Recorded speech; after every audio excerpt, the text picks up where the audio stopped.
से लव और कुश को पढ़ाना, मुनि मंडली में रामायण गान करके लव कुश का प्रशंसित होना तथा अयोध्या में श्री राम द्वारा सम्मानित उन दोनों का राम दरबार में रामायण गान सुनाना। श्री रामचंद्र जी ने जब वन से लौटकर राज्य का शासन अपने हाथों में ले लिया, उसके बाद भगवान वाल्मीकि मुनि ने उनके संपूर्ण चरित्र के आधार पर विचित्र पद और अर्थ से युक्त रामायण काव्य का निर्माण किया। इसमें महर्षि ने 24,000 श्लोक, 500 सर्ग और उत्तर सहित 7 कांडों का प्रतिपादन किया। भविष्य तथा उत्तरकांड सहित समस्त रामायण पूर्ण कर लेने के पश्चात सामर्थ्यशाली महाज्ञानी महर्षि ने सोचा कि कौन ऐसा शक्तिशाली पुरुष होगा जो इस महाकाव्य को पढ़कर जन समुदाय में सुना सके। शुद्ध अंतःकरण वाले उन महर्षि के इस प्रकार विचार करते ही मुनि वेश में रहने वाले राजकुमार कुश और लव ने आकर उनके चरणों में प्रणाम किया। राजकुमार कुश और लव दोनों भाई धर्म के ज्ञाता और यशस्वी थे।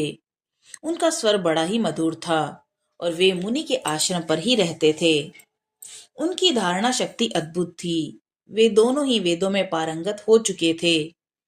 भगवान वाल्मीकि ने उनकी ओर देखा और उन्हें सुयोग्य समझकर उत्तम व्रत का पालन करने वाले उन महर्षि ने वेदार्थ का विस्तार के साथ ज्ञान कराने के लिए उन्हें सीता के चरित्र से युक्त संपूर्ण रामायण नामक महाकाव्य का, जिसका दूसरा नाम पोलस्तस्य वध अथवा दशानन वध था, अध्ययन कराया।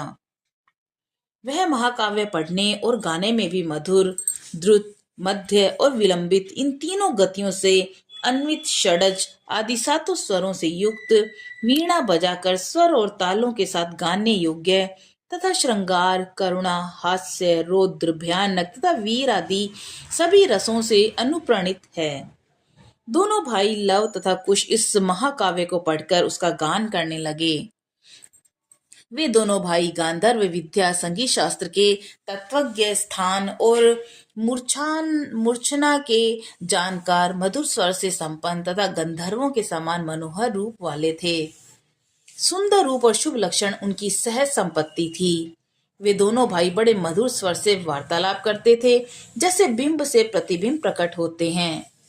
उसी प्रकार श्री राम के शरीर से उत्पन्न हुए वे दोनों राजकुमार दूसरे युगल श्री राम ही प्रतीत होते थे। वे दोनों राजपुत्र सब लोगों की प्रशंसा के पात्र थे।